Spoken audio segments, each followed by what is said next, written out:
আসসালামু আলাইকুম। কেমন কাটলো আপনাদের ঈদ? আশা করি ভালোই কাটছে। দীর্ঘ 7 থেকে 8 দিন পর ঢাকায় ব্যাক করেছি। আলহামদুলিল্লাহ আমাদের সব ওপেন রয়েছে। এখন থেকে গ্যাজেটমেন্ট প্রতিদিন মানে আগের নিয়মে ওপেন থাকবে, অফলাইন অনলাইন পুরোদমে চালু থাকবে। আজকে ফ্রাইডে, জুম্মা মোবারক সবাইকে। জুম্মার পর যারা শপে আসবেন বা কেনাকাটা করতে চাচ্ছেন চলে আসবেন। যেমন ফিউচার পার্কের আজকের অবস্থা, যাচ্ছি শপে আর কি। সবাই অনেক মিস করেন বা আপনাদের সবাইকে আমরা মিস করেছি।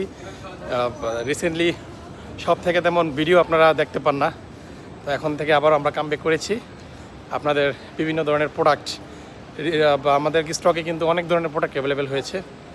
আপনারা ভালো মানের প্রোডাক্ট কিনতে অবশ্যই গ্যাজেটম্যানে চলে আসবেন। আরে এখনো ব্লগ চলছে। ঈদ মুবারক। ঈদ মোবারক। কেমন কাটলো ঈদ? আলহামদুলিল্লাহ ভালো কাটছে না? বাট খবরগুলা দেখে অনেক কষ্ট লাগছে। ওই যে অ্যাক্সিডেন্টগুলো, মানে অ্যাক্সিডেন্ট গুলা, বাস ট্রাক লঞ্চ কোনো কিছু বাদ যায় না। অন্যান্য ঈদের তুলনায় এবার একটু বেশি। কি অবস্থা, ভালো আছেন? এই তো আলহামদুলিল্লাহ। দোকানদারের রিভিউ নিলাম। এই যে আমরা চলে আসছি গ্যাজেটম্যানে।